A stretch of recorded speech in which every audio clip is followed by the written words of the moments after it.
우리 말씀 보시겠습니다. 요한복음 8장 31절부터 32절까지입니다. 요한복음 8장 31절부터 32절까지입니다. 우리 다 찾은 줄 알고 제가 봉독해 드리겠습니다. 그러므로 예수께서 자기를 믿는 유대인들에게 이르시되 너희가 내 말에 거하면 참으로 내 제자가 되고 진리를 알지니 진리가 너희를 자유롭게 하리라. 아멘.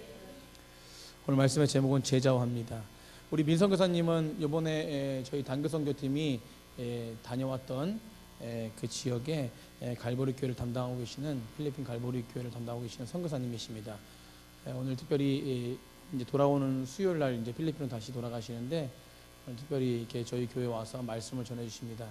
말씀 들을 때 큰 은혜 받는 시간 되시길 간절히 축복합니다. 그리고 우리 민성 교사님 지금 자궁암 초기시래요. 그래서 기도 부탁한다고 또 이렇게 이번에 또 모처럼 그 한국의 땅에 와서 이렇게 그 정기 검진을 받으셨는데 자궁암 초기신데 기도로 이기신답니다. 그러니까 아무튼 기도해 주시고 또 선교사님을 위해서 우리 또 나아갔으면 좋겠습니다. 우리 선교사님 나오시겠습니다.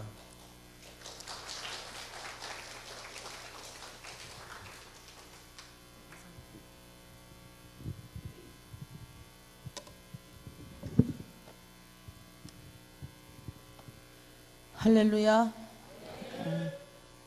Magandang hapon po sa inyong lahat. 나오면 이제 타갈로그로 한마디는 하고 들어가야 되겠죠. 필리핀 선교사인데 소개해 주신 대로 저는 필리핀에서 11월이 되면 16년 되는 동안 사역을 하고 있습니다. 말씀을 나누기 전에 제가 항상 한국에 오면 하는 일이 한 가지 있습니다. 지금 2년 만에 나왔는데요. 2년인가 3년 만에 나왔는데 항상 나오면은 하나님 앞에 특송을 합니다. 그래서 제가 특송을 먼저 하고 하나님 말씀을 전하도록 하겠습니다. 이 특송의 내용은 뭐냐면 따갈록송인데요. 하나님 완전하신 사랑으로 저를 불러주셔서 감사합니다. 제가 하나님께 드릴 금과 은도 없고 그리고 정제된 보석도 없지만 하나님 제가 가지고 있는 것 생명, 마음, 영, 혼을 하나님께 드립니다. 이것을 사용하여 주시옵소서. 내가 하나님 앞에 단 한 가지 드리는 기도는 이 모든 것을 사용하여 주시옵소서. 그런 뜻을 갖고 있습니다. Salamat sa'yo, aking Panginoong Jesus. Ako inibig mo at inaking lubos. Ang tanging alay ko sa'yo, aking Ama. Ang buong buhay ko, puso at kaluluwa, hindi makaya na maipagkaloob. Mamahaling hiyas ni kintong niluko, ang aking dalangin, O Diyos, ay tanggapin. Ang tanging alay ko, nawa'y gamitin. Ito lamang, Ama, wala nang iba pa akong hinihiling. 원래 3절까지 있는데요. 원래 3절까지 있는데 제가 오늘 설교가 좀 명설교가 아니라서요. 명설교는 되게 짧잖아요. 근데 명설교가 아닌 것은 길거든요. 그래서 1절만 하고 하나님께서 용납하신 줄 알고 1절만. 제가 2001년 11월에 필리핀에 들어갔습니다. 그때 제 나이가 35이니까 지금 50이 넘었습니다.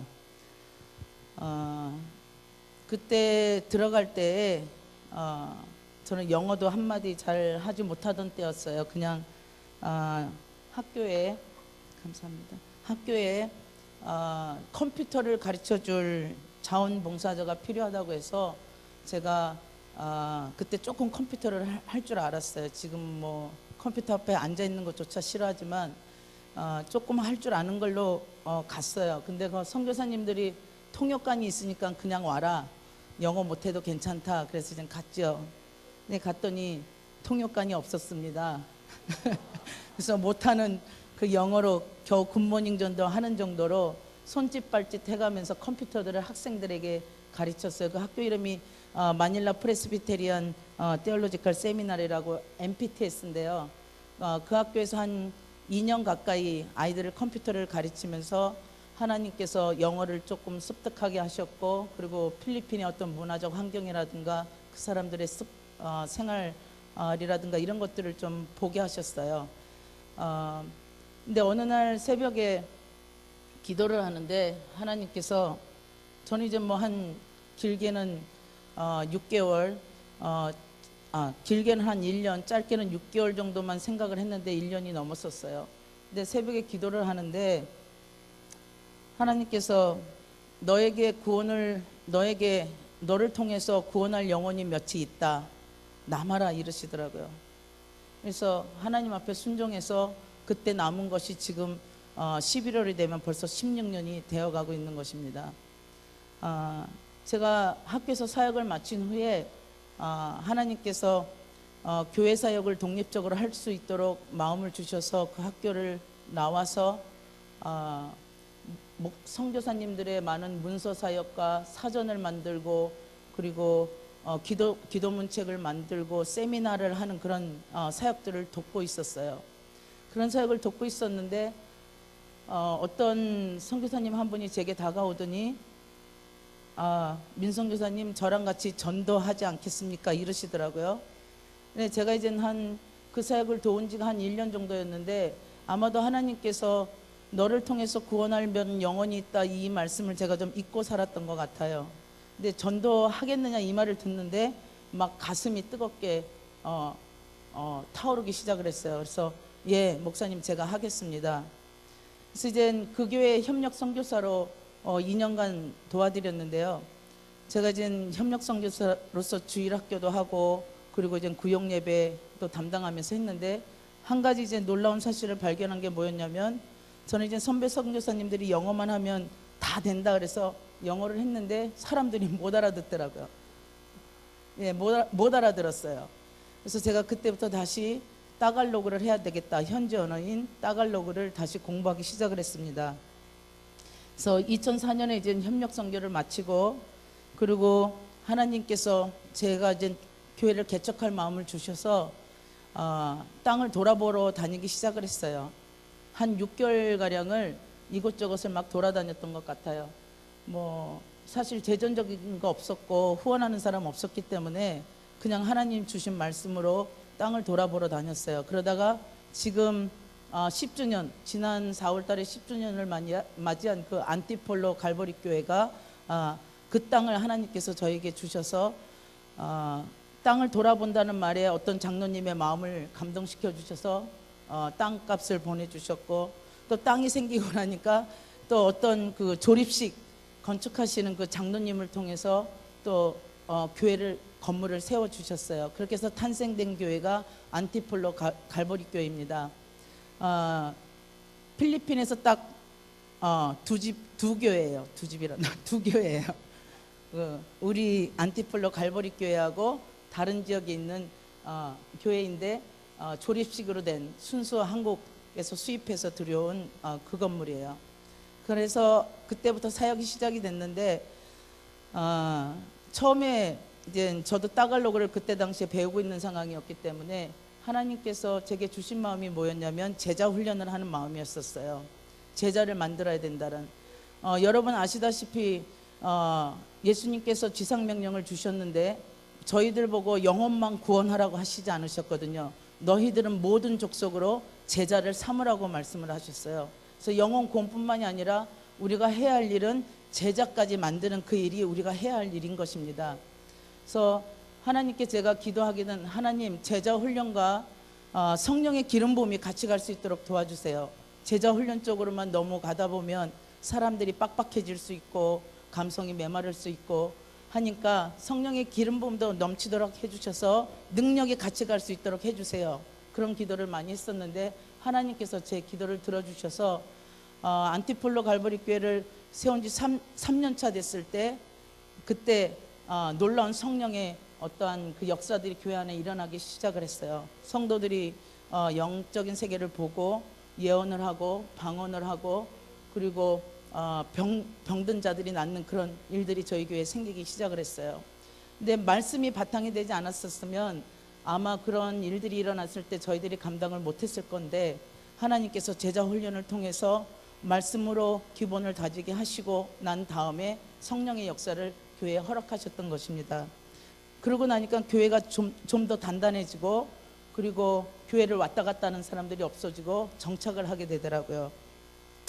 그러다가 저희가 한 그 사역이 1년에 2차례씩 새생명 축제를 가졌습니다. 상반기 하반기에서 새생명 축제를 통해서 그 지역에 있는 영혼들을 구원하고자 많이 애를 썼는데요. 사실 우리 이제 선교사님들이 하는 이야기가 뭐냐면 선교사님들 교회에 100명 이상이 넘으면 참 성공한 교회다 그래요.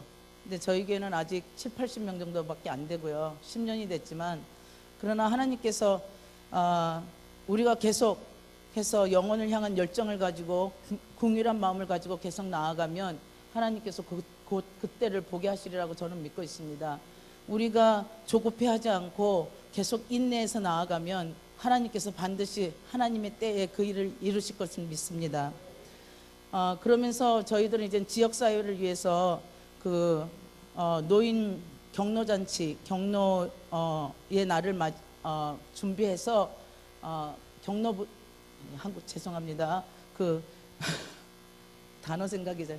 그러니까 60세 이상 되시는 분들을 모시고 말씀도 전하고 그리고 선물도 드리고 그리고 맛있는 음식도 드리는 그런 일을 1년에 한 번씩 하고 그리고 12월이 되면 쓰레기 더미에서 먹고 사시는 분들이 있어요. 쓰레기에서 나오는 그런 것들을 썩은 음식 갖고 먹고 사시는 분도 있고 거기서 이제 물건들을 취해서 팔아서 쓰시는 그런 분들을 한 200여 명을 모시고 대접을 한 적도 있어요. 근데 이것이 한국 교회로부터 어떤 도움을 받아서 한 것이 아니라 2013년이 되어서 제가 결단한 것이 하나 있었는데 그게 뭐냐면 제가 언젠가는 선교 사역을 마치는 날이 올 것이고 그리고 어쩌면 하나님께서 또 부르시면 다른 곳을 움직일 수도 있다라는 뭐 이런 생각이 있어서는 아니지만 필리핀 교회가 자립을 해야 되잖아요. 선교사가 있으면 교회가 흥하고 선교사가 없으면 망하는 그런 교회가 되면 안 되잖아요. 그래서 2013년에 어떤 무슨 행사를 하게 되면 늘 도움을 받았었는데 그런 것들을 끊었습니다. 그러니까 후원해 주세요. 뭐 우리가 이런 행사를 할 거니까 도와주세요. 이런 말들을 안 했습니다. 그래서 순수하게 교회에서 나오는 헌금으로 저희들이 이제 그런 행사들을 하기 시작을 했어요. 재정적 독립을 위해서 그런 일들을 하기 시작했습니다. 그래서 쓰레기 더미에서 사시는 분들이 첫 시발점이 됐었어요. 그분들을 섬기는 일이. 저희가 이제 바자회를 열었는데 그 바자회가 뭐 저희가 가진 물건이 많아서 바자회를 한 것이 아니고 가난하지만 자기들이 안 쓰는 물건을 가져와서 그것을 팔아서 했는데 그 소득액이 60만 원 정도가 나왔어요. 그래서 그걸로 섬기고 먹이고 또 돌아갈 때 빈손으로 가지 않도록 선물도 드리고 했었습니다. 이런 사역들을 하기 시작을 했고 2016년에는 하나님께서 제게 순회 사역을 할 수 있도록 길을 열어주셨어요. 그래서 4개 지역을 한 달에 한 번씩 2달에 한 번씩 그렇게 사역을 시작을 했는데 지금 제2 교회가 세워진 지역이 사우스빌 라인이었는데 작년 8월에 그 지역을 사역하고 있다가 하나님께서 사역을 하고 있는데 추수밭이니 추수하라고 말씀을 하시더라고요. 너는 추수만 하라. 추수밭이다. 그 지역이 어떤 지역이냐면 12,000세대가 12평, 13평 되는 그런 집들이 다닥다닥 붙은 그런 곳에서 한 집에 한 가정만 사는 게 아니라 많게는 두세 대가 같이 사는, 그러니까 정말 형편없는 그런 환경이죠. 선교팀이 갔다 와서 그 지역을 잘 알 건데, 그 지역에서 하나님께서 교회를 세워주셔서 한 9개월간 저희가 텐트를 치고 골목에서 예배드리고 주일학교 아이들도 섬기고 행사도 하고 했었습니다. 그러다가 지난 3월 달에 성도 한 사람이 자기 집을 교회로 기부를 했어요. 13평짜리 집을. 그래서 그것을 4월 달에 리모델을 해서 지금은 이렇게 가서 보면 집이 아닌 교회 모양을 띠고 있습니다. 그래서 하나님께서 하신 일에 참 감사를 드리고요. 제가 이제 지난 선교 이야기를 하자면 10년 동안에 많은 일들이 있었지만 그런 일들이 사실은 잘 기억이 나지 않아요.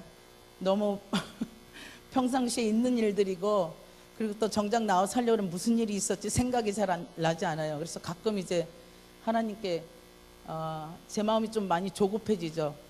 기억력이 가물가물해진다는 것은 죄송합니다만 갈 날도 머지않았다는 그런 느낌이 젊은 나이지만 죄송합니다. 그래서 조급한 마음이 드니까 이제 날마다 좀 새로운 마음이 들죠.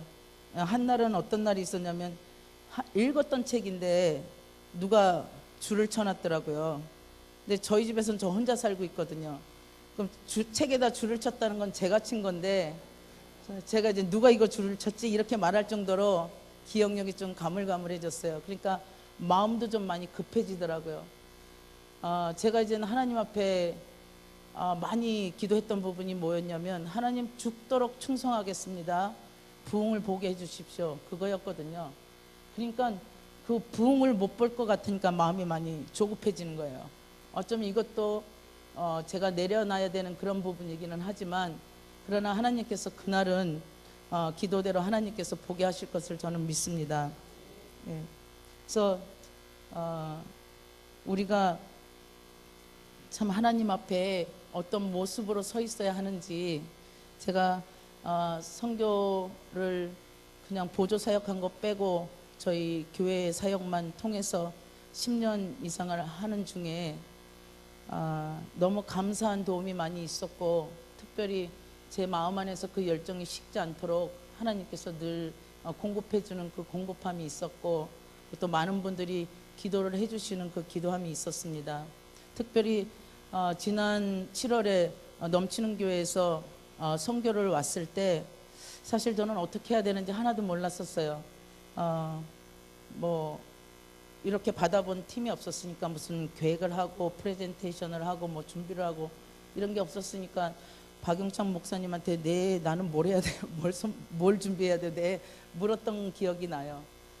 근데 제게 그때 다른 거는 다 차치하고라도 도움이 저한테는 참 귀중한 시간이었었어요. 뭐라 그래야 되나, 그 선물을 받은 느낌, 그 좀 힘든 가운데 있었는데 좀 힐링을 받은 느낌, 예, 그런 느낌이었습니다. 다른 거는 그렇고 제 개인적으로는 그런 마음이 있었고, 교회적으로는 제 넘치는 교회를 보면서 너무 가족애가 넘치는 거예요. 어떤 이렇게 어긋남을 본 적이 없는 것 같아요. 서로를 사랑하고 아끼고, 특별히 또 목사님께서 다른 분들과 이렇게 하시는 이런 모습들을 보고, 또 어떤 분은 오랫동안 교회에 머물러 계시면서 여전히 목사님과 아버지와 아들 같은 관계를 유지하는 그런 것들을 보면서 이게 제자를 만드는 거다, 그런 생각을 제가 강력하게 생각을 하게 됐어요. 제자와는 다른 것이 아니거든요. 내가 나랑 관계하는 사람들을 가족처럼 대하고 할 때 그 가운데서 제자화가 이루어지는 것이거든요. 여러 가지 말씀이 있지만 정말 지난달에 그 7월 달에 정말 선교팀을 보내주셔서 넘치는 교회 성도분들께 너무 감사를 드립니다. 여러분들이 기도하지 않으시고 후원해 주지 않으시면 그 넘치는 교회도 올 수 없었을 거고, 선교팀도, 그리고 또 하나님께서 이런 우리의 어떤 하는 일들을 통해서 영광을 받지도 않으셨을 거예요. 그래서 여러분들의 기도와 후원이 정말 감사하다고 말씀드리고 싶습니다. 오늘 제가 드리고 싶은 말씀은 제자화에 대해서 말씀을 드리고 싶습니다. 어, 제자와를 책임 맡고 있는 사람들은 어떤 분들입니까? 여러분이 부모님이라면 여러분은 자녀에 대해서 제자를 만들 책임이 있고, 또 여러분들이 주일학교 교사라면 여러분의 그 주일학교 학생들을 여러분의 제자로 만들 책임이 있습니다. 그리고 여러분이 만약에 어떤 기업의 사장이라면 여러분들의 직원들을 여러분의 제자로 만들 책임이 있는 것입니다. 여러분이 어떤 스포츠팀의 코치라면 그 선수들을 여러분들의 제자로 만들어야 하는 것이죠. 오늘날 많은 교회들이 이 제자 만드는 것을 어떤 트렌드처럼 생각하고 있습니다. 근데 사실 제자 만드는 것은 트렌드가 아니라 우리 삶의 스타일이 되어야 된다는 것입니다. 예수님은 그가 33년을 사시는 동안, 그리고 또 공생의 3년 반을 통해서 이 제자 만드는 사역에 대해서 아주 집중을 하셨어요. 예수님은 이 땅 가운데 오셔서 인간으로서 경험해야 할 것들을 경험을 하셨고, 그리고 또 우리들의 죄 때문에 십자가에 죽으셨습니다. 그것뿐만이 아니라 예수님께서는 자신이 가지고 있는 그 소명이 제자를 만드는 것으로 알고 계셨어요. 그래서 예수님과 같은 생각을 하는 사람들, 예수님과 같은 말을 하는 사람들, 예수님과 같이 기뻐하는 사람들, 그리고 예수님과 같이 하나님의 임재를 이 땅 가운데 갖고 올 수 있는 그런 사람들을 만들어내는 것이 예수님의 목표였습니다.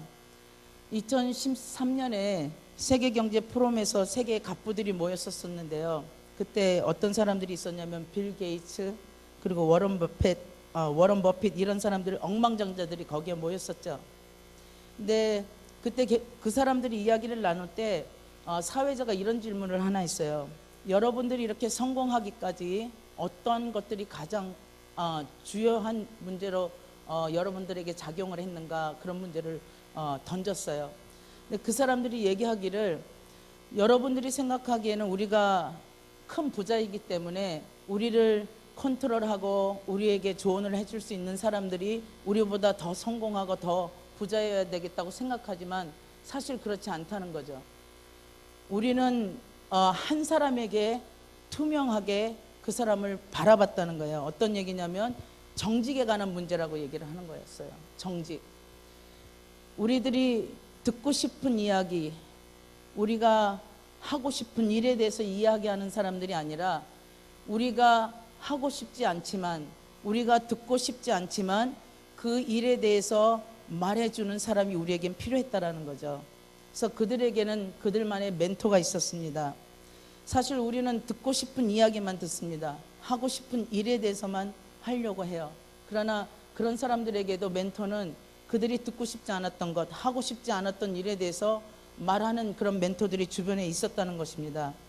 저도 예수님을 영접한 이후에 가장 큰 소원 중에 하나가 뭐였냐면 훌륭한 멘토를 만나는 일이었어요. 그래서 하나님께 늘 기도하기를, 예수님 내 영혼의 멘토지만 내 인생의 멘토를 만나게 하셔서 그분이 무슨 일을 하셨는지, 그분이 하는 일을 따라갈 수 있도록, 내 인생을 그분에게 걸 수 있도록, 그분의 발자취를 따라갈 수 있도록 그런 멘토를 만나게 해주세요 하고 기도했던 기억이 납니다. 만약에 제 주변에는 여러 사람들이 있었는데 어떤 분은 말씀이 상당히 탁월했어요. 그 말씀을 듣고 있으면 막 제 자신이 그냥 빨려 들어가는 게 느껴질 정도로. 근데 그 반면에는 그분이 성품이 좋지가 않았어요. 만약에 제가 그분을 멘토로 삼아서 제가 갔다면 아마 저는 예수님을 따라가는 그 발자취를 가지 못했을 것입니다. 그래서 저는 여러분에게 하나 부탁드리고 싶은 것은 하나님께 늘 감사하십시오. 왜냐하면 여러분의 삶을 예수님의 성품으로 만들어 가시는 훌륭한 멘토, 여러분의 목사님을 주셨고 또 많은 리더들을 여러분에게 주셨다는 것입니다. 그래서 목사님을 통해서 여러분들의 성품이 예수님의 성품으로 만들어 갈 수 있도록 하신다는 거죠. 그래서 훌륭한 목사님을 여러분에게 주신 하나님께 감사하시기 바랍니다. 여러분 아시다시피 목사님은 저희 학교 3기, 저는 23기입니다. 예, 아주 쫄딱 그죠? 근데 이런 기회를 저에게 주시는 것도 저는 참 영광이다 생각이 듭니다. 제가 언제 이런 대선배의 교회에 제가 마이크 잡고 그것도 앉아 계시는데 하나님의 말씀을 감히 전한다는 게 참 저로서는 큰 영광이고 하나님께 감사합니다. 많은 그 교회 그리고 또 목회자들 가운데 큰 어려움 중에 하나가 제자를 만드는 것이죠. 그래서 우리가 교회사를 이렇게 보면 미국의 큰 대부흥이 일어났을 때 어떤 일에 집중을 하고 있었냐면 제자를 만드는 일에 집중을 하고 있었어요. 근데 아시다시피 미국은 사람들이 열정적이고 또 일에 대한 그 욕심이 많다 보니까 어떤 일이 일어나기 시작을 했냐면 교회 성도들을 제자로 만들어가는 일에 집중하기보다는 교회 성도들을 재밌게 해줘야 되겠다, 즐겁게 해줘야 되겠다, 유쾌하게 해줘야 되겠다, 이런 엔터테인적인 그런 일들을 하기 시작을 했어요. 제자 만드는 일에 집중을 하지 못하다 보니까 미국이 지금 쇠퇴하고 있죠. 부흥이 일어나지를 않고 있어요. 그래서 교회 성도들이 목사님으로부터 목회 리더들로부터 그러한 어떠한 훈련을 받지 못하다 보니까 어떤 일이 일어나기 시작했냐면 그 성도들이 목사님이 가지고 있는 우리 리더들이 가지고 있는 학위나 지위 이런 것들에 관심을 두기 시작을 했어요. 근데 사실 여러분 아시다시피 제자와는 학위나 타이틀로 우리가 제자를 만드는 것은 아니거든요. 제자를 만드는 것은 여러분의 목사님처럼 마음 안에 긍휼이 있으신 분, 아버지의 마음을 갖고 있는 그런 사람들이 제자를 만들어갈 수 있는 것입니다. 저는 정말 지난번 선교팀이 왔을 때 제가 한 집사님께 그렇게 물어봤어요. 집사님은 어떻게 33년 동안 한 교회에 있을 수 있어요? 그랬더니 그 집사님이 하시는 말씀이 제게도 여러 많은 문제들이 있었습니다. 많은 문제들이 있어서 교회를 뛰쳐나가고 싶은 생각도 있었지만 그러나 목사님과의 관계 때문에 제가 그러지 못하고 지금까지 있는데, 왜냐하면 목사님이 나를 아들같이 그리고 나는 목사님을 아버지같이 그렇게 관계를 맺어 오셨다는 거예요. 제가 그 소리를 들으면서 그 말씀을 들으면서 충격을 많이 받았어요. 저도 제자를 삼고 있다고 지금 하고 있었는데 영적 어미로서 정말 내 제자들을 내 딸들처럼 아들처럼 내가 그렇게 대하고 있는가에 대한 자기 반성, 회개 이런 것들을 하게 됐습니다. 여러분들 마음 안에 목사님의 갖고 계시는 그 긍휼의 마음과 그리고 또 영혼 구원을 향한 마음을 여러분도 같이 가지고 계시다면 아마 여러분들도 훌륭한 제자 만드는 리더가 될 줄로 저는 믿습니다. 요한복음 8장 31절에서 32절에서 이렇게 말씀하고 있습니다. 다 같이 읽겠습니다. 그러므로 너희가 내 말에 거하면 참으로 내 제자가 되고 진리를 알지니 진리가 너희를 자유롭게 하리라. 아멘. 이 말씀은 아주 흥미로운 말씀인데요. 우리가 예수님 말씀 안에 거하면 참 제자가 되고 그렇지 않으면 참 제자가 안 된다는 거예요. 모양은 있지만 제자는 안 된다는 거예요. 근데 하나님이 원하시는 것은 모양만 있는 제자가 아니고 정말 진정한 제자가 되기를 하나님은 원하신다는 것입니다. 그렇다면 하나님 말씀 안에 거하는 것은 무엇입니까? 여러분이 잘 아시다시피 예수님은 온 인류 가운데서 가장 지혜로우신 분입니다. 예수님은 그의 제자를 만나기 위해서 세상에서 제자를 찾지 않으셨어요. 예수님은 제자를 만들기 위해서 학식이나 지위가 높은 사람들에서 제자를 찾지 않으셨어요. 예수님은 종교적인 배경이 확실한 사람들에게서 제자를 찾지 않으셨습니다. 랍비들이 말합니다. 너는 자란 환경도 좋지 못하고 지식도 없고 학식도 없고 배우지도 못했어. 너네들은 어부야. 너네들은 가난해. 너네들의 환경은 진짜 좋지 않아. 이렇게 랍비들이 거절했던 사람들을 예수님은 제자로 택하셨습니다. 근데 제자로 택해서 훈련시켰을 뿐만 아니라 그 12제자를 세상으로 나가서 세상을 변화시키는 폭발적인 존재로 예수님은 제자를 만드셨다는 것이죠. 그래서 저는 하나님께 감사합니다. 왜냐하면 저도 어부 같은 사람이었거든요. 저도 거절감이 상당히 있었던 사람이고, 그리고 제 안에서 굉장히 잦은 자존감이 있었습니다. 그래서 제 스스로 제 자신을 낮게 보고 제 자신을 사랑하지 않는 그런 삶 가운데 있었을 때, 하나님께서 제 기도를 들어주셔서 오래전에 그런 훌륭한 멘토를 만나서 그분의 교회의 성도들에게 하는 것들을 그대로 따라갈 수 있도록, 그분이 하신 그 일들을 저도 할 수 있도록 훈련시켜 주셨기 때문입니다. 예수님께서는 이 땅에 오셨을 때 수많은 기적들을 행하셨습니다. 그런데 최고의 기적은 무엇입니까? 병든 자들을 낫게 하는 것도 아니고 죽은 자들을 살리시는 것도 아니십니다. 그것은 무엇이냐면 2000년이 지난 지금 수억 명의 사람들이 그 예수님의 제자를 통해서 구원받은 것입니다. 예수님은 올바르고 최고의 제자들을 만들어서 하나님께 영광을 돌렸다는 것입니다. 그래서 우리는 그런 아주 폭발적인 12제자를 이 땅 가운데 보내신 예수님을 찬양합니다. 예수님은 12제자를 선택하셨는데요. 왜 12명만 선택을 하셨을까요? 왜 예수님은 많은 그 무리들에게 집중하지 않으셨을까요? 왜 예수님은 이런 그룹 저런 그룹 형성을 하지 않으셨을까요? 잠언 4장 18절을 보시면 의인의 길은 돋는 햇살 같아서 크게 빛나 한낮에 광명에 이르거니와, 여기가 광명시죠. 그래서 제가 오늘 이 광명에 이르거니와 오늘 하나님께서 역사하시겠다 이런 생각을 아까 전 잠시나마 했습니다. 전철역에서. 여러분이 아시다시피 하나님은 작은 것에서 큰 것으로 만드시는 분입니다. 아멘입니까? 여러분은 예수님의 빛이신 것을 여러분은 아십니까? 여러분이 정말 예수 그리스도의 빛이라고 생각하고 계시다면 크게 아멘 하시기 바랍니다. 그렇습니다. 우리는 예수님의 빛입니다. 우리가 제자와 할 때, 제자를 만들 때, 그때 우리의 빛은 더 크게 빛이 납니다. 어떻게 빛이 나냐면, 제자를 만들 때 예수님께서 우리 가운데 계셔서, 빛이신 예수님께서 우리 가운데 계셔서 우리의 빛이 더 크게 빛나도록 도우시기 때문입니다.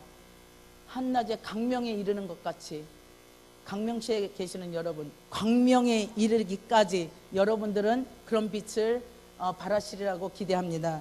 아멘. 예수님께서 12제자를 만드시고 12제자를 통해서 세상을 바꾸셨는데요. 그 바꿀 수 있었던 가장 큰 이유가 제자들이 예수님께 가까이 머물렀기 때문입니다. 제자들은 예수님께 가까이 머물면서 예수님께서 하나님 아버지와 어떻게 관계를 맺고 있는지에 대해서 보았습니다. 예수님은 아버지와 관계를 갖기 위해서 새벽 미명에 일찍 일어나셔야 됐죠. 제자들은 그것을 보았습니다. 그래서 제자들이 하나님 아버지와 밀접한 관계를 가지려면 나도 예수님처럼 일찍 일어나야 되겠구나.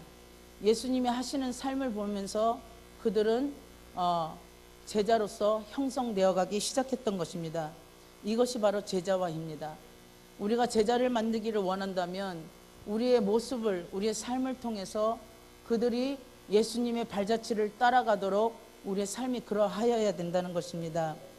가끔 가다가 특별히 제가 한국에 나서도 그렇고 필리핀에서도 그런데요, 어린아이들에서 스마트폰이 떠나지 않는 것을 종종 보게 됩니다. 특별히 우리가 이제 공공장소에 있게 되면 아이들이 떼를 쓰거나 아니면 또 손님이 오셨는데 아이들이 억지로 무엇을 요구하거나 이럴 때 부모님들이 아이들 손에 스마트폰을 쥐어줍니다. 왜냐하면 그들의 어떤 생각을 분산시키거나 아니면 그들의 부산스러운 그런 행동들을 멈추게 하기 위해서 그렇게 하시는 것 같아요. 우리가 자녀들을 훈련할 수 있는 방법은 스마트폰을 통해서 되지 않습니다. 여러분이 네이버나 구글에 들어가서 우리의 자녀 올바르게 가르치기, 훈련하기를 아무리 쳐봐도 우리들은 자녀들을 그렇게 훌륭하게 할 수 없습니다. 우리는 하나님께서 우리에게 주신 최고의 기준을 사용해야 됩니다. 그것은 말씀이죠. 다 같이 보겠습니다. 잠언 29장 15절. 다 같이 보겠습니다. 잠언 29장 15절. 레디 고. 채찍과 꾸지람이 지혜를 주거늘 임의로 행하게 버려진 자식은 어미를 욕되게 하느니라. 아멘. 가끔씩 우리 자녀들이 잘못했을 때 스마트폰을 주면서 그들을 조용하게 만듭니다. 그리고 여러분은 스마트폰을 만든 사람을 찬양을 합니다. 어째서 이런 것들이 이러면서. 근데 우리는 하나님께서 채찍을 창조하신 거에 대해서도 감사를 드려야 됩니다. 왜냐하면 채찍과 꾸지람은 지혜를 준다고 말씀하고 있기 때문입니다. 잠언 13장 24절에도 이렇게 말씀하고 있습니다. 매를 아끼는 자는 그의 자식을 미워함이라. 자식을 사랑하는 자는 근실이 징계하느니라. 잠언 22장 6절에 마땅히 행할 길을 아이에게 가르치라. 그리하면 늙어도 그것을 떠나지 아니하리라. 아멘. 우리의 자녀들을 훈육하고 바로잡는 것이 얼마나 중요한지 여러분은 아셔야 됩니다. 우리가 그렇게 함으로써 우리의 자녀들이 얼마나 우리가 그들을 사랑하고 있는지, 그리고 얼마나 그들에게 관심을 가지고 있는지, 그리고 그들의 미래에 대해서 우리가 얼마나 소중하게 생각하고 있는지에 대해서 자녀들이 알게 해야 된다는 것입니다. 우리가 자녀들을 훈육할 때 첫째로 올바른 때에 사랑으로 하십시오. 많은 순간 우리의 자녀들이 잘못된 행동을 할 때 우리는 그것에 대해서 침묵합니다. 여러분은 꽤 지혜로워야 합니다. 그들이 잘못했던 그날에, 바로 그날에 그들의 잘못을 바로 잡아줘야 된다는 것입니다. 그냥 흘러가도록 내버려 두지 마세요. 여러분의 자녀들이 연약해지도록 두지 마세요. 그들의 삶이 그냥 흘러가도록 내버려 두지 마세요. 그들이 잘못했을 때 그것을 바로 오늘 잡아줘야 된다는 것입니다. 여러분이 계속 그들을 잡아줘야 돼요. 만약에 여러분이 다른 순간을 기다리신다면 여러분은 놓치게 될 것입니다. 왜냐하면 우리의 원수들은 그 순간을 기다려주지 않기 때문입니다. 하나님의 때, 하나님의 방법으로 여러분의 자녀들을 형성하지 못하면 이 세상의 원수들이 우리의 자녀들을 빼앗아 가서 그들의 나라로, 그들의 백성으로 형성할 것이기 때문입니다. 두 번째는 그들이 왜 그것을 했는지, 자녀들이 왜 그것을 했고 무엇을 했는지에 대해서 우리는 찾아내야 됩니다. 그들의 동기가 무엇이었는지 그 이유를 찾아내야 돼요. 세 번째는 그들이 왜 잘못되었는지 그들로 하여금 이해하게 하여야 된다는 것입니다. 여러분의 자녀들과 논쟁하지 마세요. 하나님의 말씀을 가지고 사랑으로 그들에게 말씀해 주세요. 하나님의 말씀을 가지고 그들이 왜 잘못되었는지 말씀해 주세요. 이것은 여러분들이 제자화를 시킬 때 여러분들의 그 분노의 감정이 그들을 제자화 시킬 수 있다고 생각하지만 사실은 그렇지 않습니다. 그리고 여러분들이 제자화 시킬 때 그들을 위해서 기도해 주시기 바랍니다. 왜냐하면 여러분들이 그들을 위해서 기도할 때 하나님의 올바른 영이 그들 가운데 흘러가기 때문입니다. 많은 수의 사람들이 제자화를 할 때, 제자들을 만들 때 소리 지르고 논쟁하는 것으로 그들을 잡으려고 합니다. 하지만 여러분들이 그들과 대화를 나누고 그들로 하여금 생각하게 만들어야 된다는 것입니다. 그리고 이것이 끝나면 기도를 해야 돼요. 여러분이 기도할 때 온전한 의로운 영이 그들에게 흘러가기 때문이고, 그리고 또 여러분들이 그들을 위해서 기도할 때 여러분들의 입술을 통해서 예언적인 말이 나아갈 것이기 때문입니다. 저는 저희 제자들을 위해서 이렇게 기도합니다. 기도할 때마다 저는 정말 저에게 지혜롭고 진정한 제자를 주셔서 감사하다고 항상 기도를 합니다. 얼마 전에 선교사님들이 저희 제자들이 집회를 섬기고 교회를 섬기고 뭐 이런 모습들을 보면서 저에게 하신 말씀이 있어요. 민성교사님, 여러분 민성교사님의 교회 리더들은, 제자들은 참 훈련이 잘 됐네요. 사실 그런 말을 들으면 선교사로서 참 보람이 있습니다.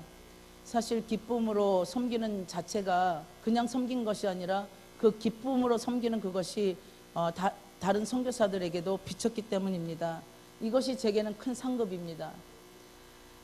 어떤 사람들은 세상적인 방법으로 사는 것이 나쁘지 않다고 생각해요. 그리고 교회를 빠지는 것도 괜찮다고 생각을 합니다. 더러는 휴가 때 잠수를 많이 타죠. 휴가 시즌에는 헌신하지 못합니다. 아마도 저는 교회 이 넘치는 교회가 몇 명이 계시는지 제가 잘은 모르지만, 만약에 많은 분들이 오늘 빠졌다면 그분들은 새신자이거나 아니면은 여러분들이 외면하고 있는 사람들일 것입니다. 여러분들이 외면하고 있을지 몰라요. 그 빠지신 분들. 여러분 정말 존경과 사랑하는 마음으로 여러분에게 이 말씀을 드리고 싶습니다. 여러분들이 정말 그분들을 사랑하신다면 시선을 다른 곳으로 돌리지 마세요. 그분들의 눈을 보시고 그분들에게 고정시키세요. 그리고 그들의 삶에 대해서 선포해 주시기 바랍니다. 하나님 나라, 살아계신 하나님 나라에는 올바르게 살아갈 수 있는 방법들이 얼마나 있는지 그것들을 가르쳐 주시기 바랍니다. 그들이 살아계신 하나님 나라에서 어떻게 살아가야 하는지 그것을 알려주세요. 아멘입니까? 여러분들이 그들이 잘못한 것을 그냥 내버려 두시면 안 돼요. 교회를 빠지는 일, 헌신하지 못하는 일, 제자를 만들지 못하는 일, 이런 것들을 그냥 간과해서는 안 된다는 것입니다. 그들이 실수할 때, 교회를 빠질 때, 그들이 잘못된 행동을 할 때, 이것이 우리에게 기회입니다. 그들에게 가르쳐 줄 수 있는, 그들을 제자로 만들 수 있는. 예수님께서는 3년 반 동안 제자들에게 이런 일들을 하셨습니다. 24시간 동안 예수님은 하나도 당연히 여기고 계시는 것이 없었습니다. 어떤 장소이든지 어떤 환경이든지 예수님은 하나님의 말씀을 가르쳤습니다. 만약에 여러분들이 여러분과 관계되어 있는 사람들을 이렇게 훈육하고 정정시켜줄 때 그분들은 섭섭한 마음보다는 싫은 마음보다는 아마 그것들을 굉장히 귀히 여길 것입니다. 그래서 그들이 조금 더 나은 아빠로, 조금 더 나은 엄마로, 조금 더 나은 딸로 그들의 삶이 바뀌어질 것을 저는 믿습니다. 제자를 형성하지 못하는 교회는 사실 굉장히 굳어진 교회라고 볼 수 있습니다. 제자들과 함께 하는 일이 결코 쉽지 않습니다. 저는 제자들을 만들기 위해서 많은 시간만 투자했을 뿐만이 아니라 재정적인 것도 많이 헌신을 했습니다. 우리가 제자를 만드는 가장 좋은 방법은 테이블을 펴놓고 그 위에 성경을 펴놓고 말씀을 가르치거나 성경 공부를 한다고 생각할 수 있습니다.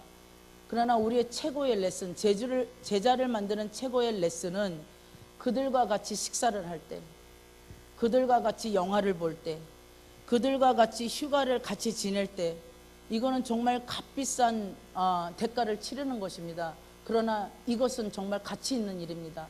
그들과 함께 그런 일들을 해 나갈 때 여러분들에게 제자가 생기고 그 제자는 또 다른 제자를 만드는 그런 일들을 여러분은 보게 될 것입니다. 여러분이 진짜 열매를 맺기 원하신다면 여러분과 관계되어 있는 그분들을 가족처럼 대하시기 바랍니다. 여러분 자녀들에게는 많은 것을 투자하죠. 그들에게 최고의 것으로 입히기를 원하고 최고의 것으로 먹이기를 원하고, 그리고 그들이 만약에 어떤 재능을 가지고 있다면 그 재능을 끌어내서 최고로 만들기 위해서 여러분은 투자를 합니다. 이와 마찬가지로 여러분들이 정말 진정한 열매를, 진정한 제자를 만들기 원하신다면 그 사람들을 여러분의 자녀들과 같이 똑같이 먹이고 입히고, 그리고 그들이 가지고 있는 최고의 재능들을 끌어내서 하나님 나라의 영광을 위해서 쓸 수 있도록 하셔야 된다는 것입니다. 그리고 그것뿐만이 아니라 여러분과 관계되어 있는 그분들이 기도를 하고 있는지 안 하고 있는지, 여러분이 만약에 큐티를 한다면 그분들이 큐티를 하고 있는지 안 하고 있는지, 그들이 말씀을 묵상하고 있는지 안 하고 있는지, 재정적으로 문제가 있는지 없는지, 가정에는 문제가 있는지 없는지, 이런 것들을 살펴보아야 되는 것입니다. 그래서 제자화는 교회적인 것이 아니라 개인적인 것입니다. 여러분은 여러분들의 구역이나 여러분들이 맡고 있는 부서에서 그분들의 자녀들과도 밀접하게 친구 관계를 맺으시면 참 좋습니다. 왜냐하면 아이들은 거짓말을 하지 않거든요. 니네 아버지 오늘 뭐 하셨니? 술 마시고 오셨어요. 애들은 거짓말 안 하거든요. 그래서 아이들을 통해서 여러분들이 제자 삼고 싶어하는 그 사람들을 알아갈 수가 있습니다. 그래야 여러분들이 기도하시고 또 그들을 형성해 갈 것이기 때문입니다. 여러분들이 계속 시간을 투자하고 그리고 노력과 재정을 그들에게 투자한다면 아마도 가까운 신뢰에 훌륭한 예수님이 만드신 그런 제자들을 여러분도 만드실 거라고 봅니다. 진정한 제자는 제자를 만들어내는 사람이 아니라 제자를 만들기 전에 내가 먼저 좋은 제자가 되어야 되는 것입니다. 좋은 제자가 되면 예수님이 가셨던 것처럼 그 발자취를 우리가 따라갈 것이고 그리고 우리의 제자들은 올바르게 우리를 따라올 것이기 때문입니다. 사도 베드로는 이렇게 말했습니다. 베드로전서 2장 21절에 이를 위하여 너희가 부르심을 받았으니 그리스도도 너희를 위하여 고난을 받으사 너희에게 본을 끼쳐 그 자취를 따라오게 하려 하셨느니라. 아멘. 베드로는 내가 예수님을 따라갔던 것처럼 여러분도 예수님의 발자취를 따라가십시오 하고 권면하고 있는 것입니다. 저를 한번 따라해 주시기 바랍니다. 예수님, 저는 예수님을 본받기를 원합니다. 저희 목사님이 예수님을 따라가는 것처럼 저도 따라가기 원합니다. 예수님, 저는 진정한 제자가 되고 싶습니다. 아멘입니까? 만약 여러분이 그냥 교인으로 남고 싶으시다면 하나님께서 지금 말씀하십니다. 회개하십시오. 하나님은 여러분을 그저 교인으로 남기를 원하지 않으십니다. 살아계신 하나님의 말씀이고 가서 제자를 삼아야 하는 것이 우리가 해야 할 일인 것입니다. 우리가 더욱 밝게 빛내야 하는 우리의 운명인 것입니다. 여러분이 이 나라와 그리고 이 교회를 위해서, 넘치는 교회를 위해서 정말 올바른 방향으로 나가게 하기 원하신다면 여러분들은 더 큰 빛을 발해야 합니다. 그냥 교인으로 남는 그 빛이 아니고 제자를 만드는 그 빛뿐만이 아니라 여러분은 여러분의 멘토이신 목사님과 그리고 여러분의 리더이신 그 여러분보다 더 밝게 빛나는 그런 분들과 연결이 돼야 된다는 것입니다. 제가 감동을 주는 얘기가 하나가 있는데요. 구약 성경 중에 엘리야와 엘리사의 관계입니다. 여러분 아시다시피 엘리사는 엘리야의 제자입니다. 맞습니까? 그때는 선지자 학교가 있었죠. 선지 생도들이 이미 있었습니다. 근데 성경에는 선지 생도들이 기름 부음을 받은 것에 대한 이야기가 나오지를 않아요.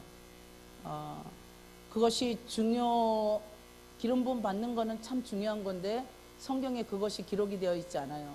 그 이유가 뭘까요?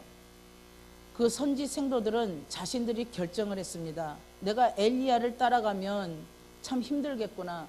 그냥 나는 요 정도에서 내가 좋은 대로, 내가 요 정도에서 내가 원하는 대로, 내가 그냥 이렇게만 하면 되는 거야 하고 거리를 두고 엘리야를 따라갔습니다.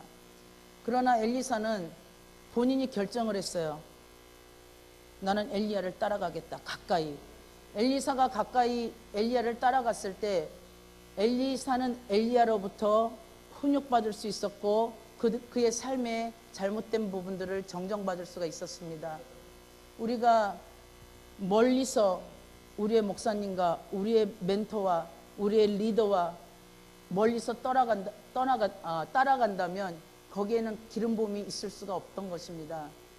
여러분이 여러분의 멘토와 가깝게 아주 밀접하게 관계를 맺으면서 따라갈 때 그분들을 통해서 여러분들의 삶이 정정받고 훈육받아서 결국은 예수님의 성품을 받아 세상을 변화시키고 많은 자들을 하나님께로 이끌 수 있다는 것입니다. 여러분 엘리사의 영을 받기 원하십니까? 두 손 높이 드시기 바랍니다. 제가 예수님의 이름으로 선포하겠습니다. 하나님, 이곳에 있는 하나님의 모든 자녀들에게 엘리사의 영을 부어주시옵소서. 하나님, 이 시간 부어주시옵소서. 엘리사가 엘리야를 가까이 따라서 성령의 기름 부음을 갑절이나 받았던 것처럼 이들이 예수님을 따라가고 목사님을 바짝 따라가서 리더가 가지고 있는 성령의 놀라운 기름 부음을 갑절이나 받을 수 있도록 이 시간 엘리사의 영을 부어주시옵소서. 다 같이 기도하시겠습니다.